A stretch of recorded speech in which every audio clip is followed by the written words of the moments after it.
అస్సలాము అలైకుం. నమస్తే అండి. ఎలాగున్నారు అందరూ? అందరికీ శుభోదయం అండి.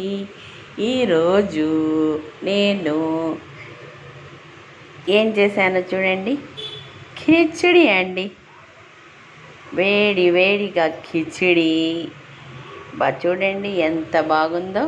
దీని ఇంగ్రీడియంట్స్ చెప్దాం అనుకున్నానండి, కానీ ఫోన్లో ఛార్జింగ్ అయిపోయింది.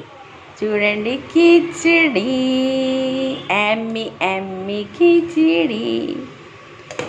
దీంట్లో కలుపుకొని తినడానికి చూడండి, మష్రూమ్ గ్రేవీ ఎమ్మి. చూడండి, మష్రూమ్ గ్రేవీ చేశానండి. ఎంత బాగుందో. గ్రేవీ, కిచిడి, ఈ కాంబినేషన్ కూడా బాగుంటుందండి. ట్రై చేసి చూడండి. ఈసారి కిచిడి చేస్తున్నప్పుడు నేను వీడియో తీస్తానండి. ఉంటానండి. మరి లైక్ చేయండి, సబ్స్క్రైబ్ చేయండి, షేర్ చేయండి, కామెంట్స్ పెట్టండి. లైక్ చేయండి, సపోర్ట్ చేయండి. ఉంటానండి మరి.